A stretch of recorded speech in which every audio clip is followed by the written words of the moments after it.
These are the kinds of mythologies that you find. But anyway, in the 1930s, there was this alternative.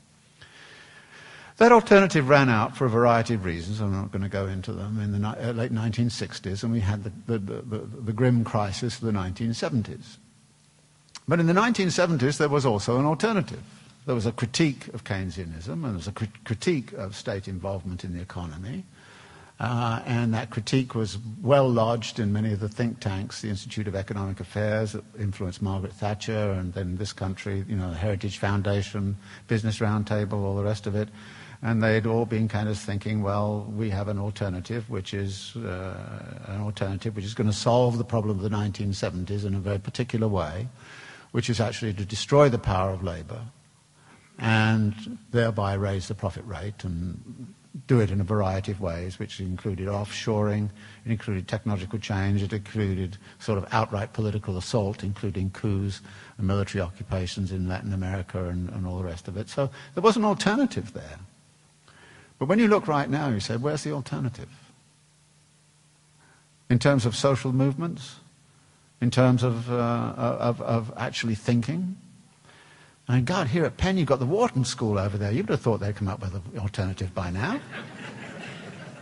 But no, they're so busy sort of training themselves to go and make money that, why do they want an alternative? And indeed, why would they want to make an alternative when, in fact, the leading hedge fund managers a couple of years ago got $3 billion each in personal remuneration? I mean, when I tell that to students, they say, how do I get there, So here we are in this situation, and actually, I want to talk about some other issues, but I think that right now what you see is the world divided, roughly divided into two camps. There is the hysterical austerity camp,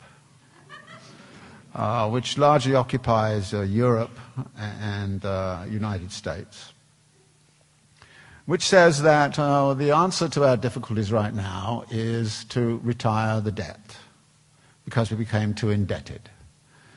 And it's interesting to see, how capital works. I mean, one of the theses that I work out in The Enigma of Capital is the idea that actually capital never solves its crisis problems, it simply moves them around.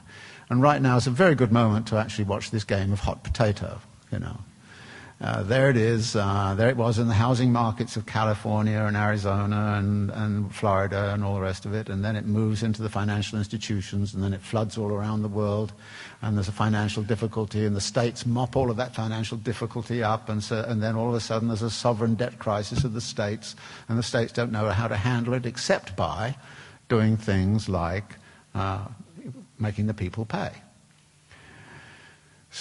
And the people at a certain point are going to say, no, we've had enough. I mean, I think the people of Iceland kind of voted not to pay, and I think that eventually there's going to be a lot of movements of that kind, and we're beginning to see that in the Occupy Wall Street kind of thing paying. But notice how you're shifting the burden around.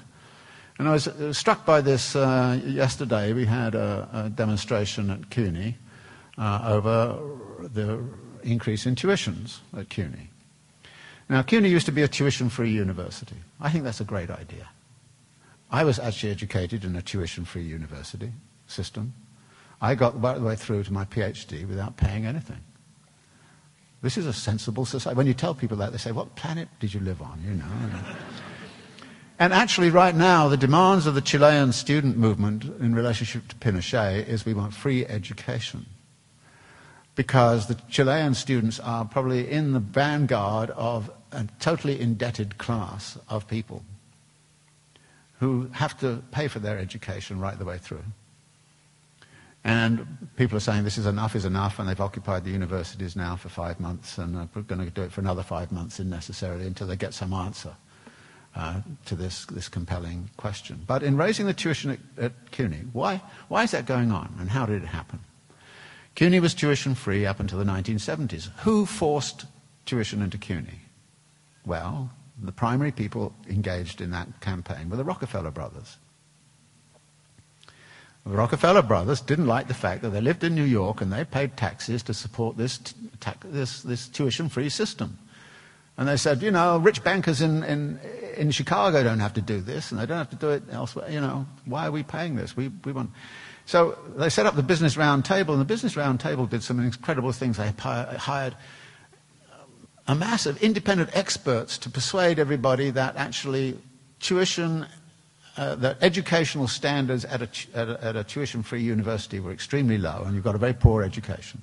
If you wanted a good education, you'd have to pay tuition. And so all of this was put out, and it was put out in radical journals like the Reader's Digest. And then the Rockefeller brothers paid to have these independent expert opinions from the Reader's Digest to be republished in every college newspaper across the CUNY system as part of this attack upon CUNY. Well, now we've got to this situation where the bankers got into trouble and they got into debt.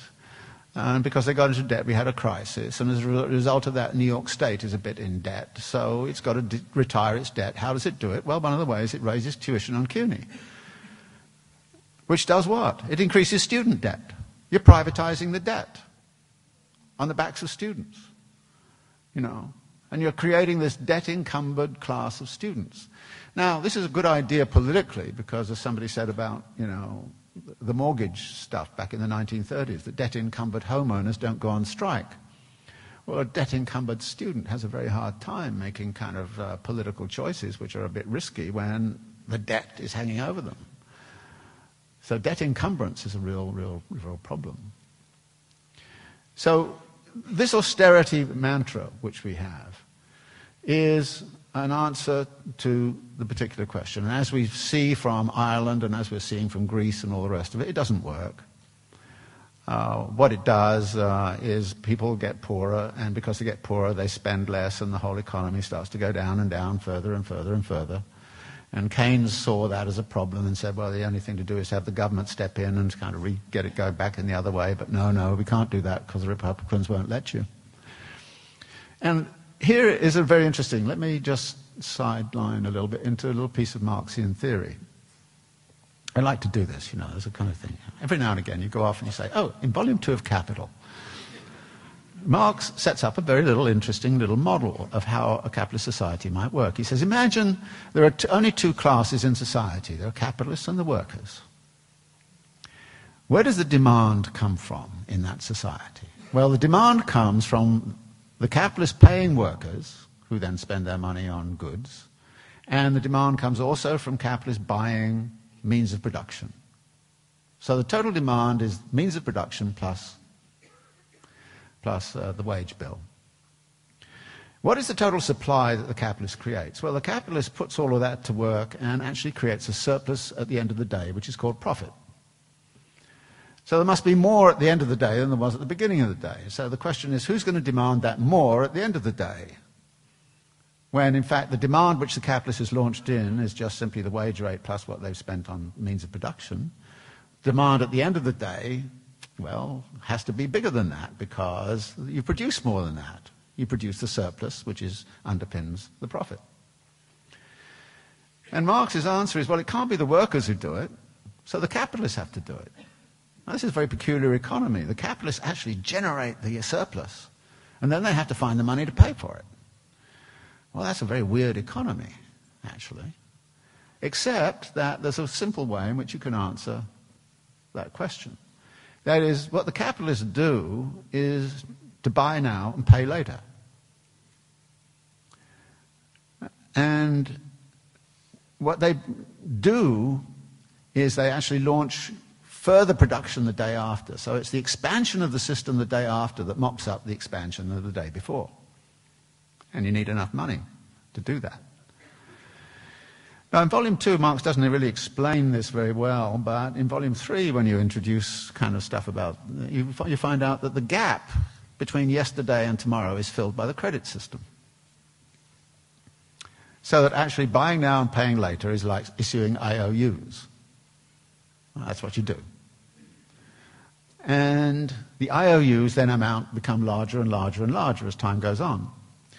What this leads to is a very simple relationship, which is that the accumulation of capital actually matches the accumulation of debt. And in the history of capitalism, there's a crucial relationship between the two. If you retire the debt, you end capital. And I wrote a nice little piece, which sent to the Wall Street Journal, which they didn't publish, which said, well, actually, the Republican Party, if it really does insist on this debt stuff, it doesn't really mean it because, we know what Reagan did with the debt and we know what Bush Jr. did with the debt. If they really insist on this, they will do a better job of ending capitalism than the working class has ever done. Because if you end debt and you end the expansion of the debt economy, you end the possibility for the accumulation of capital. That is, capitalism is over. Okay? There's one answer to your question. No question mark about that. But this then, of course, immediately poses some problems about, well, how is the debt managed? And debt management then becomes crucial to the dynamics of a capitalist system. And what we've seen is debt management going crazy, of course, over the last few years. Now, one of the things that became very important to me, again, in writing Enigma of Capital, is to look back and say, this question of relationship between debt and accumulation, how has it actually worked historically, and where did it come from? And I found a very, very interesting mass of literature back on the 16th, 17th century, which the economic historians have created, which is about what they call the fiscal military state. And it's about the way in which debt, state debt in particular, and militarization kind of went together. And that's how the wars were fought and all the rest of it, and what a crucial role this played in the dynamics and origins of capitalism, one that has been largely left unexamined. And out of this came this idea that, well, actually, capitalism requires something that I called a state-finance nexus, which is some sort of configuration of state and capitalist power, which working together can actually orchestrate what needs to be orchestrated in terms of this relationship between debt accumulation and accumulation of wealth. It has some way to do that. And if you look historically, you find that this begins to become apparent, particularly in British history, the formation of this debt-finance nexus. Now, the contemporary version of this struck me very forcibly in the wake of the bankruptcy of Lehman Brothers. Because who appeared on television after the bankruptcy? We didn't see the president. Who did we see? We saw Ben Bernanke, who's the top of the banking system. And we saw Paulson. That's the state-finance nexus. They were it. And at that point, they were the ones who came out with bits of paper and said, you've got to do this, you've got to do that, you've got to do this, you've got to do this, you've got to do this. And Bush kind of said, oh, yeah, okay, all right, yeah, fine, yeah, all right, yeah, ooh, ooh. We all were like that. They came out, they decided. That was the state-finance nexus at work. And it was a very, very brilliant thing because the state-finance nexus, by and large, doesn't want to be seen. It always remains hidden. There's a great book about the Federal Reserve it's called The Secrets of the Temple. It's almost like a feudal institution, sort of, there. It's a bit like the Vatican, that you can't tell what's going on, and you expect the Federal Reserve to pump black smoke out of its at one point or other, or white smoke on another day. So you kind of it's very powerful. Now, actually, this history is wonderfully recounted in a number of ways. And quite by chance, I read a historical novel by Hilary Mantel called To Will Fall, which is about a man called Thomas Cromwell. And actually, the subtext of that book is about the formation of the state-finance nexus. It's about the way in which the monarchy had to negotiate with the merchants, and the merchants connected to the monarchy. And, Cromwell was the one guy who kind of, after working with Cardinal Wolsey, figured out you follow the money and then you know where everything is.